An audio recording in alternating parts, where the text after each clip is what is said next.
Good morning, YouTubians. It's Kermit's Ghost. It's Monday. It's a Blu-ray release day, but you know that because you've read the title and clicked on the video.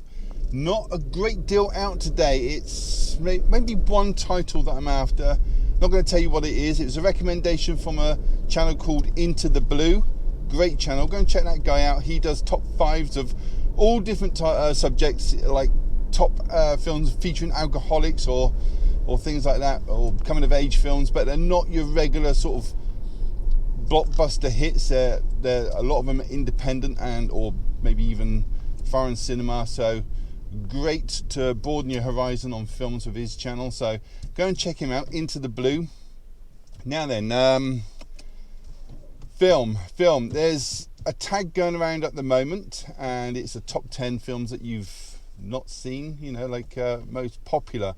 And that's the key, popular films. I've seen titles like Titanic, Wizard of Oz, and the Godfather trilogy. Now, I'm not struggling so much, but I'm trying to come up with a top 10 myself, so I do plan to do it. A couple of films. First one would be There Will Be Blood. That's a film that I've, for some reason, not got around to watching yet, and I know it's going to be good. I know the actors are very credible, and it's in a lot of like top 10 dramas when they're featured on TV. So gonna watch that. I'm gonna watch all these films that I'm talking about. I'm gonna plan to watch them before Christmas, so hopefully this top 10 list will be none and void come Christmas.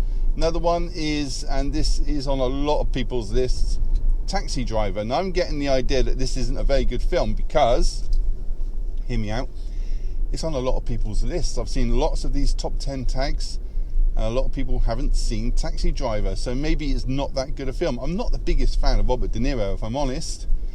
I mean, he's made some fantastic films, don't get me wrong, but he's made a load of drivel as well, and you could say that about a lot of actors though, Nicolas Cage especially, but Robert De Niro has this sort of, I know this thing about him where he is like, you've got to like him, but no, I'm not particularly a big fan of Robert De Niro, sorry, but I will watch Taxi Driver because I've heard that's a very good film despite nobody actually watching it. Now, films, let me tell you how I got into films in the first place. My wife got me into films. She bought me 2 VHS tapes back in whenever it was, 1990 something, really early 90s, and they were of Pretty Woman and Ghost. I love the film Ghost. I like Pretty Woman too.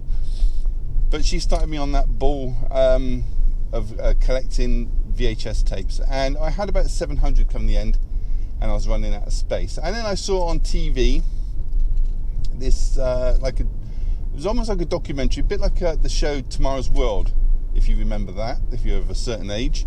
Tomorrow's World showed you future gadgets, things that were in development still, and they focused on DVDs. Now, I went to Currys or Comet, because they were both functioning back then, and I asked the bloke, DVDs, when are they coming out? Have you got a date for them? Because I didn't catch the whole segment on DVDs. And he said, no, it's going to be a fad. We probably ain't going to stock anything to do with DVDs. It's not going to amount to anything. So proves what he knew.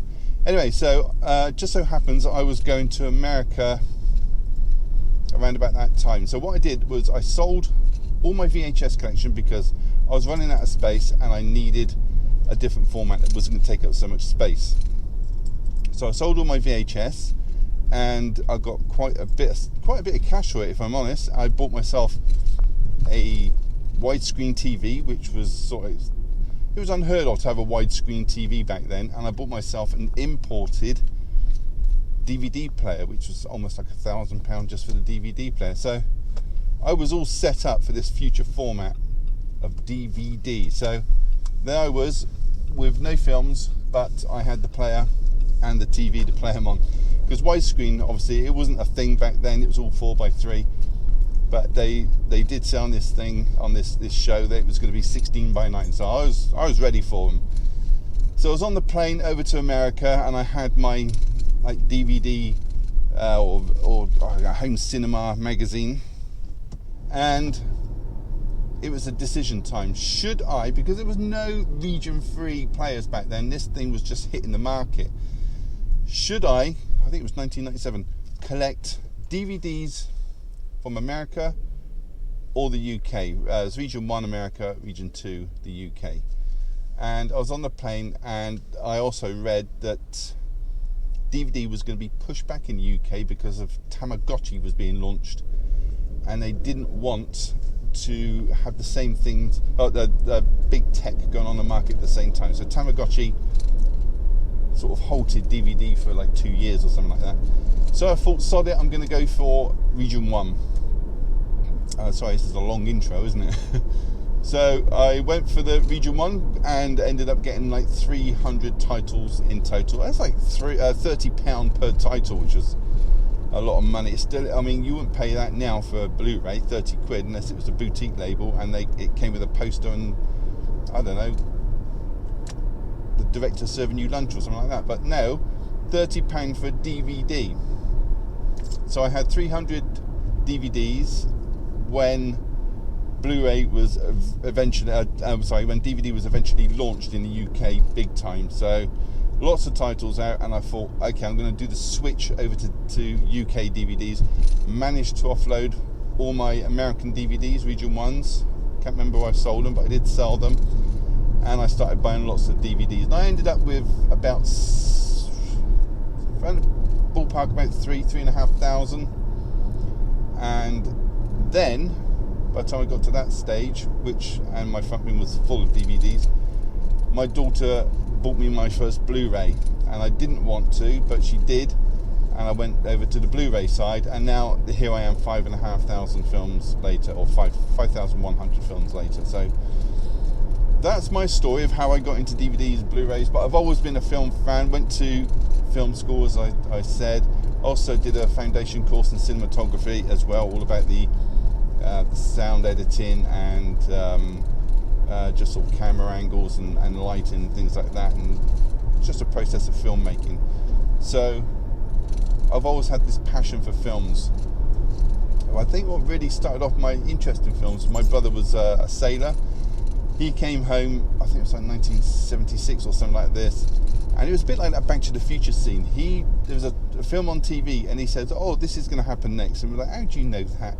And he said, because I've already seen it in another country. And I thought, oh, you know, the fact that you've seen something, because when, I know it sounds like odd, but back in the 70s, if you missed a film at the cinema, you'd probably never see it again, because the chances of you catching it on TV, there was no recording, there was no rewinding, no pausing, no taping of other sides, nothing like that. It was, you watched it or you missed it. So if there were two things on, and growing up, if your parents wanted to watch something, you didn't have a chance, you didn't have a choice.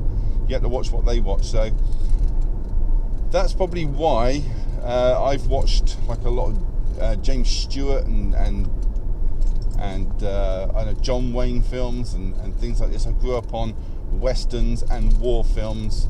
My mother did love a musical. I love musicals. So I'm heavily influenced by my parents.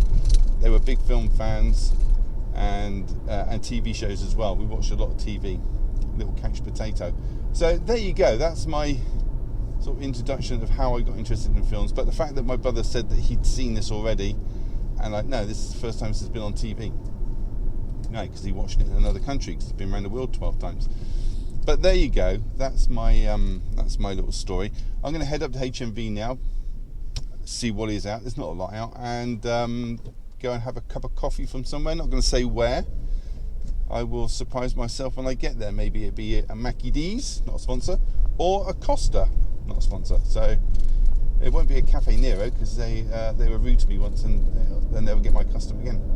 So I will see you all up in town in a bit. Well, will you look at that? Brighton's got its ugly neon chandelier tree up again. I would have filmed it a bit more, but I had security right in front of me. And this is what the decorations look like in Brighton, Churchill Square. You wouldn't even know it's Christmas unless you look up and see this upside down neon ice cream cone. What a poor excuse for a Christmas tree that is. Brighton, shame on you. So here we go into HMV now. As I said before, not a great deal out that I'm after, just two titles. but we'll film everything that does get a release and start off in the new film section.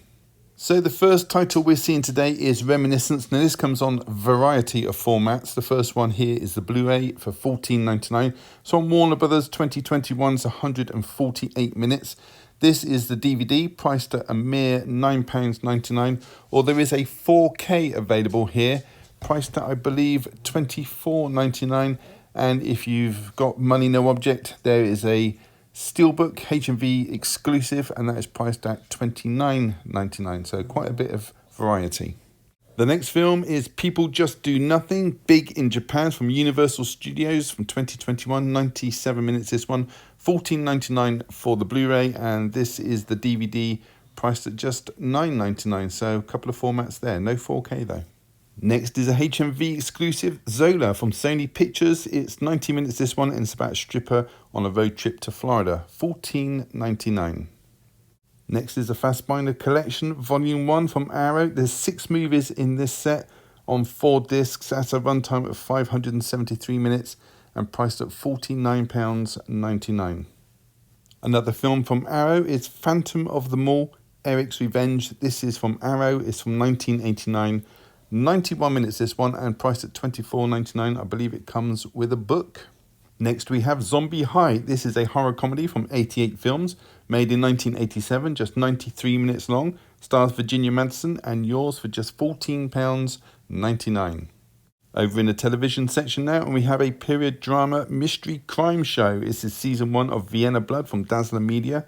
It has a runtime of 270 minutes and stars Matthew Beard, yours for $21.99. Next we have a network release of Wentworth Prison Season 8 Part 2. This is a 2-disc set, ran from 2013 to 2014, got a runtime of 480 minutes and yours for $24.99. Over in the anime section now, and we have Ryoka, the complete series. This is released through Funimation Entertainment from 2012. This is season 1, priced at $36.99. There's also this special edition release which comes with art cards and a book, and I believe this is a little bit more pricier at £54.99, rated a 12 certificate.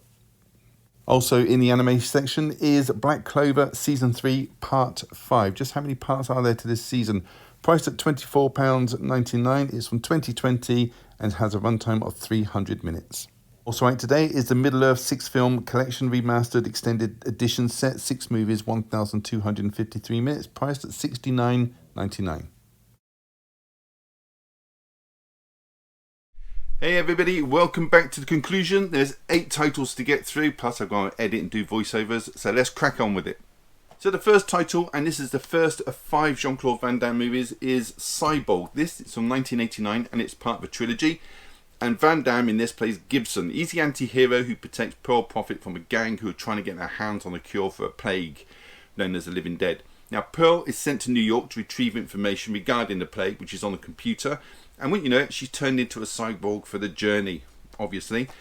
And there's a gang headed up by Fender Tremolo, played by Vincent Keynes. He was the guy from Point Break who picks a fight with Keanu Reeves on the beach because he's swimming in his turf.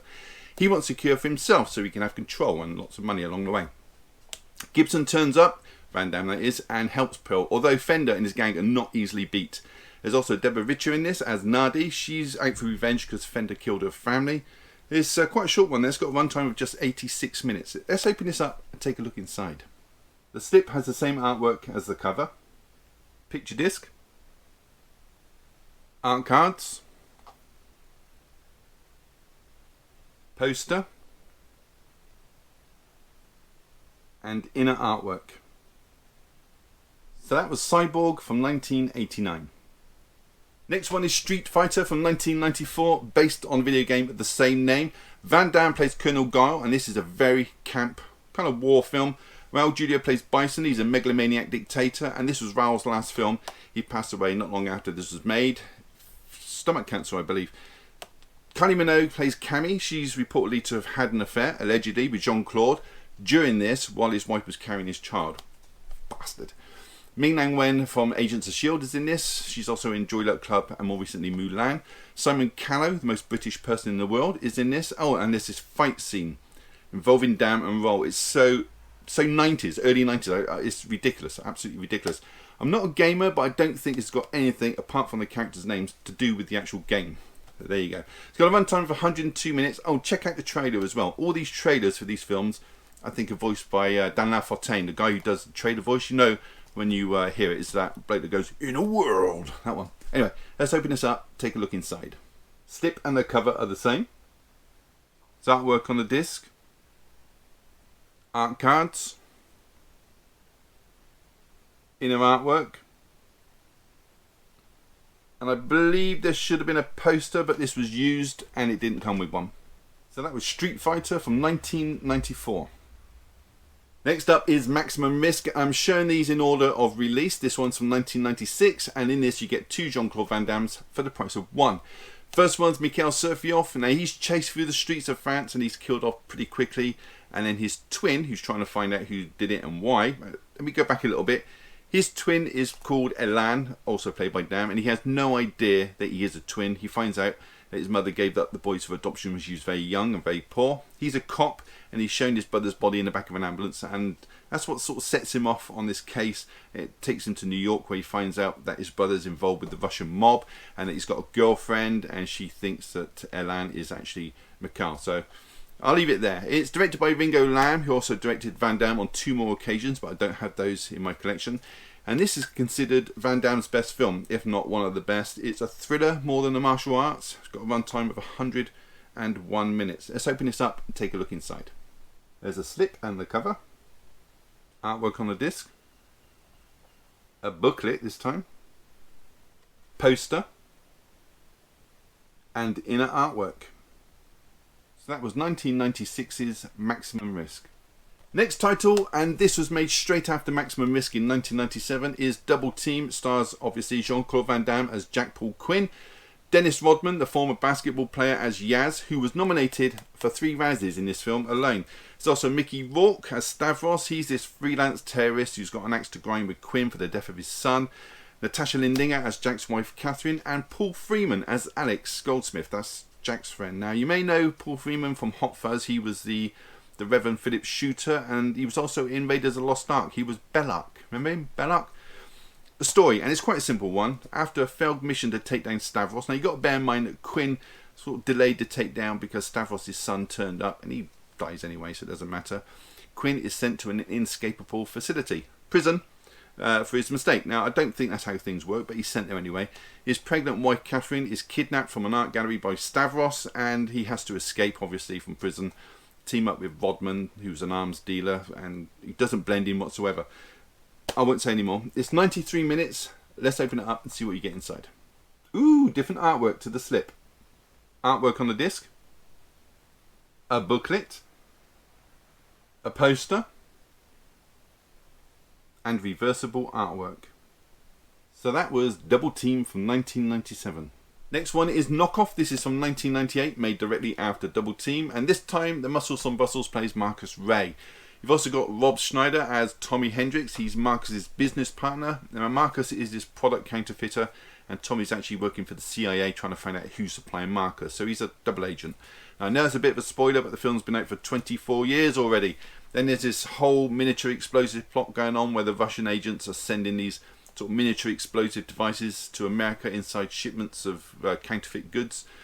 Tommy's real boss is played by Paul Savino from The Firm, Goodfellas, TV show Bad Blood.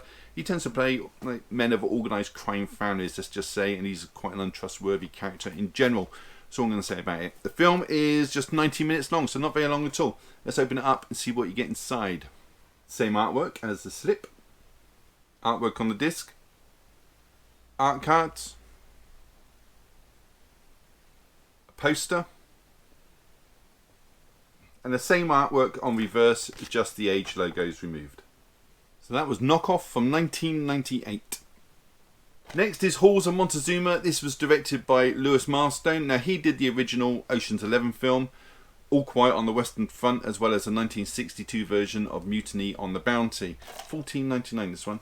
Now the title itself comes from the Marine Corps hymn, From the Halls of Montezuma to the Shores of Tripoli. We fight our country's battles in the air, on land and sea. First to fight for right and freedom, to keep our honour clean. we are proud to claim the title of United States Marine. So now you know, and so on and so on. So that's the title. The film itself is about the Marines fighting to take a Japanese-held island, and in telling the story, the film crew was provided by the actual Marines weaponry, presumably made safe, uniforms and vehicles as well. So good on the Marine Corps. I would say this was equivalent to Top Gun, in so much as Top Gun was like a recruitment poster for naval aviators. This is a recruitment advert, if you like, for the US Marines. Got Richard Widmark as a lead, Lieutenant Anderson, and you've got Jack Palance as well as Pigeon Lane. You've got Carl Malden as Doc, Robert Wagner as Private Kaufman. I'd actually be surprised if anybody under the age of 35 is going to know any of those actors. The film itself is from 1951. It's got a runtime of 113 minutes and contains very mild violence. So let's open it up and take a look inside. Comes with a DVD and a Blu-ray, both with artwork. And it comes with reversible artwork with the age logo removed. So that was Halls of Montezuma from 1951. Next film is Shiver Baby. This was released today. It's a coming-of-age comedy starring Rachel Sennott, and this is a second feature film. And this was originally a short film which was expanded into this feature, and it also starred Rachel as well. Now, it's a coming-of-age story, as I said. A young Jewish woman, in fact a college senior, is required to attend a shiva. Now, a shiva, which literally translates as 7, is a week-long mourning period after the person's been buried. So it's kind of like an extra long wake, in other words. She attends this with her parents, and everybody is there, including a married man with whom she is sleeping with called Max. He's played by Danny DeFerrari. There's also his wife Kim, played by Diana Agron, and their baby Rose as well. So it becomes a bit of a minefield for all concerned. Quite a shortish film. It's just 78 minutes. Let's open it up and take a look inside. Cover and a slip match. There's artwork of a bagel on the disc and reversible artwork. So that was Shiver Baby. Next and last is Reminiscence, starring Hugh Jackman, old Wolverine himself. Directed by Lisa Joy, who's written for TV like Pushing Daisies, Burn Notice, and she also wrote and directed the TV show Westworld, so very good. But this is her first feature film. Also stars Rebecca Ferguson, or Rose the Hat from Dr. Sleep, Thandie Newton from Run, Fat Boy Run, Rock and Roller, and Westworld. There's also Clifton Curtis in there, and that guy's been in a lot of films like The Piano, Training Day, Sunshine, Push, Meg, Dr. Sleep, and also he's going to be in the next 2 Avatar films. Now, it's set in a future where people have to live outside at night time because it's too hot during the day because the Earth's heated up. Nick, that's Jackman, he's got this business that he runs with Watts, that's Newton, retrieving memories using a machine, a bit like Strange Days. Now, May Ferguson walks in and she wants Nick to find where she's lost her keys, and he puts the machine on her. They fall in love. She goes missing and he uses a tech to find out where she is. That's sort of skirting over the plot. There's a whole lot more involved, but I'll leave it there. It's one of those films that also fell foul to the pandemic as well, being rescheduled a few times because of films like Shang-Chi. But what can you do? It's 116 minutes long and it lost a lot of money, so hopefully physical media will recoup some of that cost. Let's open it up, take a look inside. Slip and the artwork are the same. Plain blue disc. And a double-sided letter from the director Lisa Joy. Read that later. So that was Reminiscence. So that was it. Do you have any of those films or plan to pick any of them up, or have you seen them or just want to leave a comment? Then leave one down below and I will get back to you, I promise. Might take me a while, but I'll get there. Give the video a thumbs up, really does help the channel, and subscribe if you haven't. It's all free. Why wouldn't you? And on that note, all that's left to say is thank you so much for choosing my channel today and watching my video. Take care, and I'll see you all in the next one. Bye.